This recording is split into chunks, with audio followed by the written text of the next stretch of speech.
Hi guys, it's time for our next chapter.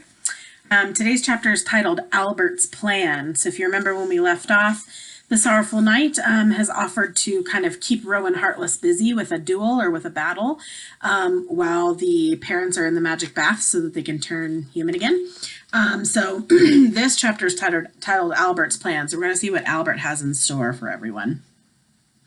Albert made it snow in the magic workshop, of course. That wasn't a particularly complicated spell, but as he returned to the walls, he was looking anxious. "What's this they're telling me?" he said to the Sorrowful Knight. "Are you really planning to challenge Osmond's Castellan to distract them? It's not a bad idea, but if it's to work, there's something we must take care of before the fight." "What kind of something would that be?" asked Bertram, putting a large pan of fried fish down on the battlements. "Are you sure these fish never walked on two legs?" asked Igraine. "Sure," replied Bertram. Albert looked at the gigantic battering ram that had been maneuvered into position on the bank of the moat. "One of us," he said, taking a piece of fish, "must steal into the Spiky Knight's tent." So to steal in somewhere means to sneak in there. Bertram almost swallowed a bone the wrong way. "This is no time for joking, Albert," he said. "You've been eating too many of your horrible biscuits." "I'm not joking." Albert leaned over the wall, clapped his hand 3 times, and hummed a note that sounded horribly out of tune. All at once, the iron head of the battering ram slumped forward and dropped to the moat. "Easy peasy," murmured Albert. He snapped his fingers to send back a quiverful of burning arrows that had lost their way, and he turned to the Sorrowful Knight. "Your fight with the Iron Hedgehog," he said, "has to keep Osmond occupied for a full hour.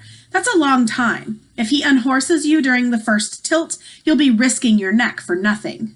"What are you talking about?" cried Igraine indignantly. "The Knight of the Mount of Tears is a wonderful knight. He knows better than anyone how to—" The Sorrowful Knight raised his hand. Let your brother finish, Igraine," he said. "However wonderful a knight he may be," Albert went on, "he doesn't stand a chance. The Iron Hedgehog always wins. When he's jousting with a lance, he unhorses all of his opponents at the first tilt. I'm right, aren't I?" The Sorrowful Knight bowed his head. "Your brother is indeed right, noble Igraine," he said quietly. "As you know, it's happened to me 3 times already." "I thought as much," Albert nodded in a satisfied way. "Did you ever wonder why?" The knight looked inquiringly at him. "What do you mean?" "Well, the Iron Hedgehog uses magic, of course," cried Albert. "It's as clear as day." "What are you saying?" Incredulous, the Sorrowful Knight shook his head. "That can't be true." "I tell you, he wins by magic," Albert repeated. "Ask Bertram." "Albert's right." The Master of Horse threw a few fish bones over the castle walls. "Back at Dark Rock, I overheard Osmond's servants talking. One of them was saying that Osmond had cast a spell on Heartless's jousting lance in gratitude for his faithful services. That's why the Hedgehog always uses the same lance for his first tilt." The Sorrowful Knight was looking as if someone had hit him hard on his helmet. "But that's impossible," he stammered. "To use magic is against the honor of a knight." "The honor of a knight, my foot!" Albert laughed derisively. "The Hedgehog couldn't care less about such things. He wants to be unbeatable, and with an enchanted lance, he is. I bet you it glows green. That's the way you can always recognize weapons with a victory spell on them. So the fact is, if your challenge is supposed to give us a breathing space, the spell on the lance must be broken. It's not all that difficult, but one of us will have to creep into Osmond's camp to do it. And unfortunately, I can't, because we never know when Osmond will mount his next... Because we never know when Osmond will mount his next magic attack. So I'll go," said Igraine. "That's what I thought, little sister." Albert gave her a broad smile. "But you must hurry. The sun is high in the sky, and I'm sure Heartless will soon be back. Come on, I'll give you something I found in the armory." Igraine stood up, but the Sorrowful Knight took her arm. "No, this is out of the question," he said. "I will be the one to go, of course." "No, let me do it," said Bertram, putting the knight aside. "You fight the Iron Hedgehog. I'll steal into his tent and make sure that you have a fair chance." "Oh, stop talking nonsense," said Albert, impatiently interrupting. "Neither of you knows the first thing about magic. Igraine may not know much either, but at least she's grown up among magicians.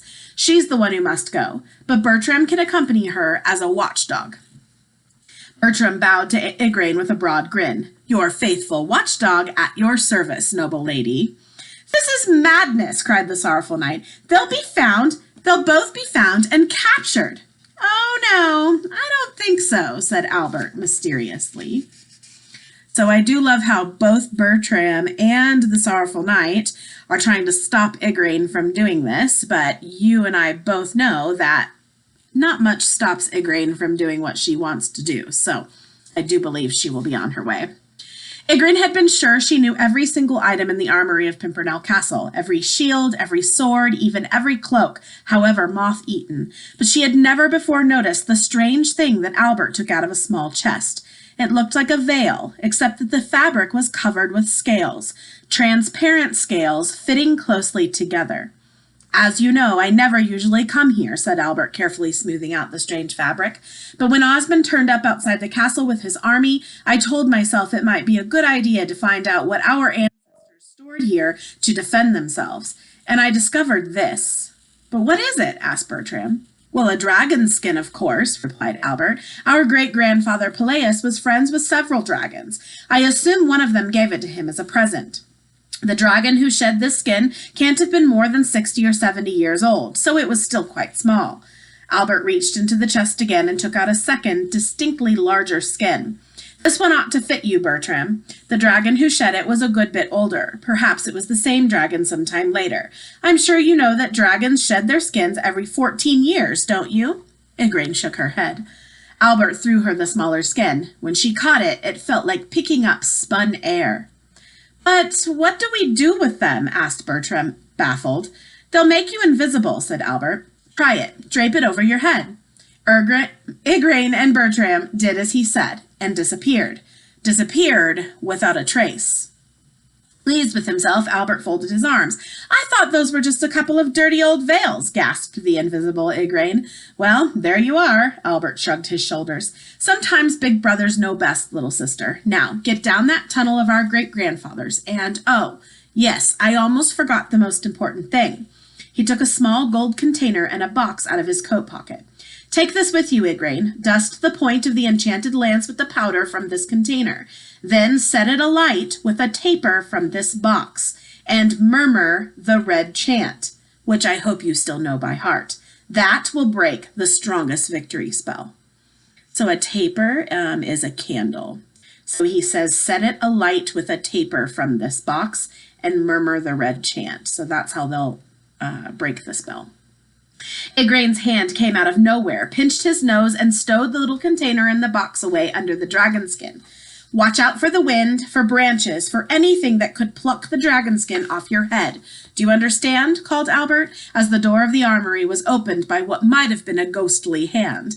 And remember, you must hurry. If the hedgehog gets his hands on you, even I can't help you. Don't worry, big brother. We'll do it. Igraine's voice came back. And feed Sisyphus, will you? I closed him up in my room. And then the armory door closed again.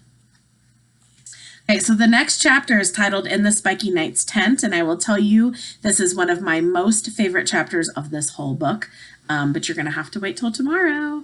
No real questions for today. Just think about maybe making a prediction about what you think is going to happen when they sneak into the Spiky Knight's tent. Do you think they're going to make it? Do you think they're going to get found out? What do you guys think?